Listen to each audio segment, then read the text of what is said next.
ئەو گەشە سندنەی کە دەکرێت لە هەر شارێک ساڵ بە ساڵ ئەنجام بدرێت دەبینین لە کەرکووک بە پێچەوانەوە گەشە ناسەنێ بەڵکو پاشەکشە دەکات ئەو خزمەتگوزاریانی کە دەبێت بۆ شەقامەکان بۆ کۆڵانەکان لە ڕووی خزمەتگوزاری شارەوانەکان بە تایبەتی لە گەڕەکە کوردیەکان ڕۆژ بە ڕۆژ لە پاشەکشەیە. جا سەبارەت بەوەی کە بۆچی گەڕەکە کوردیەکان بەم شێوەیەن و گەڕەکەکانی دیکە خزمەتگوزارێکی باشیان بۆ ئەکرێت گفتوگوی زیاترەکەی. حەسەن مەجید سەرۆکی فراکسیۆنی پارتی لە ئەنجومەنی پارێزگای کەرکووک لەگەڵمانە کە سەبارەت بە نەبوونی خزمەتگوزاری لە گەڵەکە کوردیەکان گفتوگۆکەین. ئەم کاتستان باش بەڕێز حەسەن، ئەوەی بچێتە جادەی قودس و بچێتە ڕەحیماوە بێتە شۆرجە بچێتە ئیسکان یاخود ئیمام قاسم ڕێک جیاوازیەکە بینێت. ئەوەی لە ئیدارە مەحەلی هەیە لە ڕێگەی بەغا شێوازێکی ترە هەر ناڵی کەرکووکە، بەڵام ئەوەی کە دێتە گەڕەکە کوردیەکان وەگوانی باسم کرد لە ئیمام قاسمە لە شۆرجەیە لە پیریادیە دەبینێت کە جیاوازیەکی زۆر هەیە. بۆچی بەم شێوەیە ئەو گەڕەکە کوردیانە پشتگوێ خراون؟ زۆر سپاس، بەیانی جەنابەت باش، بەیانی بینەرانی کورسان 24 باش. دیارە وەکو بەڕێزت ئاماژت پێکرد ئەو جیاوازیە بەدی ئەکرێ بەر لە چەند ڕۆژێک دانیشتنێک لەگەڵ بەڕێوەبەری دایرەکانی کەرکووک ئەنجامدرا لەلایەن ڕاکانجبووری پارێزگاری بە وەکالەتی کەرکووک بەو مەبەستەی کە بتوانێت ئەو پرۆژانەی کە ئامادە کراوە بەڕێ بکرێ. بۆیە ئێمە لە ڕێگای گروپێکی تایبەتمانەیە وەکو ئەندامانی ئەنجومەن و بەڕێزشی تێدا ئەندامە دەست و برد ئاگادارمان کردەوە کە ئەو حاڵەتە ناکرێ ئەنجام بدرێ و ناکرێ جێبەجێ بکرێ، چونکە جەنابەت پارێزگارێکی جگەلەوەی کە پارێزگارێکی بە وەکالەتی تۆ تەنیا ئێستا توانی لە ڕووی ئیداری و یاساییەوە تۆ توانی تەنیا کارە ڕۆتینەکانی ڕۆژ بەڕێ بکەی. دەسەڵاتی ئەوەت نەماوە کە بتانی تۆ تەواوی پرۆژەکان بەڕێ بکەیت. بۆیە لە وەڵامدا هەر لە ناو گروپ ئەوەی بە ئێمە وگوت کە ئەمە تەنیا ئامادەکاری ئەمە بستم لەوە نییە من ئەو پرۆژانە بنێرم بیان بەرزی کەمەوە، چونکە تەنیا ئەمە ئامادەی بکەم تا ئەو کاتەی ئەندامانی ئەنجومەن یان مەجلیس دەست بەکارە بێ و کارەکانی خۆیان دوای ئەوە کاری ڕقابی خۆیان بەڕێکن. بەڕاستی ئەمە وەڵامی ئەو بوو. ئتر ئێمە چەندێ پێی مقنعین ئەوە لای خۆمان ئەمێنێ، چونکە بە حەقی خۆمان ێزانین متابعەیەکی ورد بکەین لە خەڵکی خاوەن تەجروبە و شارەزا بپرسین بزانە ئایا بۆ چۆ ئەڕوا بۆ بەرەوچوە ئەو پرۆژانە بەڕێکرێ، چونکە وەکو لە راپۆرتەکەدا ئاماژەی پێکرا بەڵێ دەبینین جیاوازیەکی زۆر لە نێوان گەڕەکەکانە ئەبینین و ئێمە زۆر تاکیدمان لەوە کردوێتەوە. دوێنێ من لەگەڵ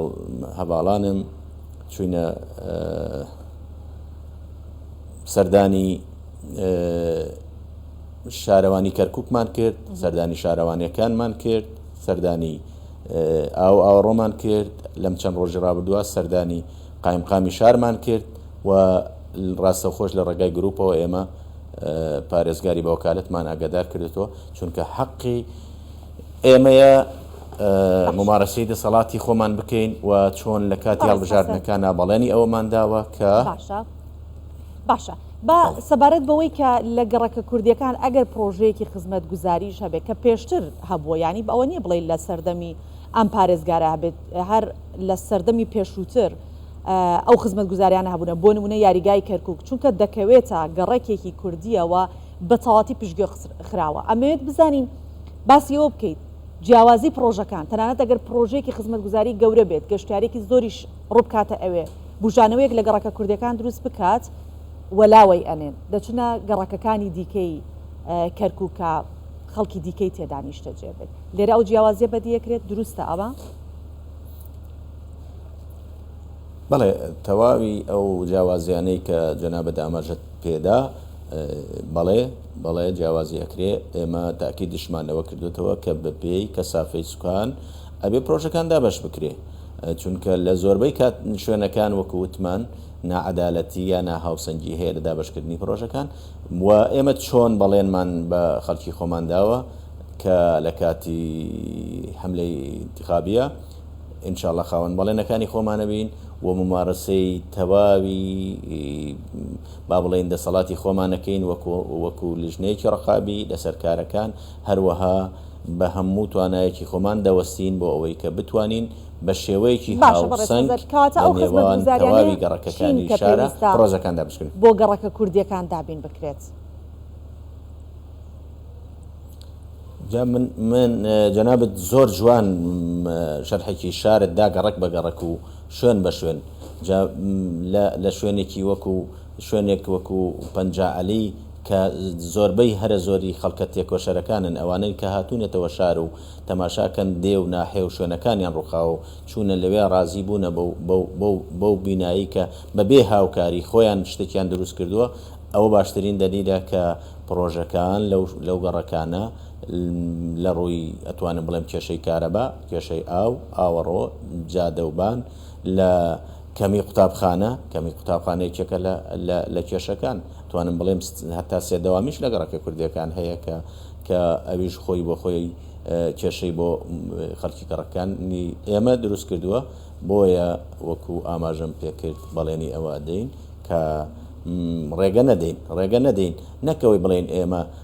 ڕێگرە بین بۆ خزمەتکردن بۆ گەڕێکێکی تر نەخێر ئێمە بۆ تەواوی گەڕەکەکان هەوڵە دەین بەڵام لە نێویاندا ئەو گەڕەکانەی کە دەستی خزمەت گوزاریان وەکو پێویست پێ نەگەیشتووە وەکو گەڕەکەکانی وەکوتم پەنجالی بارودخانە کوردستانی ئێستا کە گەڕێکی کوردستانە فەیلقی پێش و کوردستانی ئێستا و زۆربەی گەڕەکەەکانی تێرکە لە ڕووی خزمەت گوزاری و دەستی خزمەت گوزاریان بۆ نەڕۆیشتووە و نەگەیشتووە پێیان باشە. کەرکووک پێشتر ئەوەی تاقی کردوتەوە کە پارێزگاری کورد بووە بینیمان کە لە گەڕەکە کوردیەکان و لە گەڕەکە عەرەب نشینەکان و نەتەوەکانی دیکەش ئەو خزمەت گوزاریەکە بۆ کورد دەکرا بۆ لایەنەکانی دیکەشەکرا پێتان وایە پرسی دانیش یا پرسی دەستنیشانکردنی پارێزگارێکی کورد بۆ کەرکووک تا چەندە ئەتوانێت گۆڕانکاری لە شارەکە بکات و وەکو پێشتری لێ بکات ئەگەر پارێزگارێکی کورد بێت بە هەردوولا بە هاوسەنگی بۆ هەموو لایەک وەکو یەکتری خزمەت گوزاری بکات. وڵاکاری لە پێشینەی ئێمە بۆ هەرسەنگاندنی یان بۆ دەستنیشانکردنی کەسێکی وا تەکنۆقرات و خاوەن تەجروبە و شارەزا لە بواری ئیداری بۆی کە بتوانێت بە شێوەیەکی یەکسان تەواوی پرۆژەکان بگەێنێتە هەموو کوچە و کۆڵانەکانی شار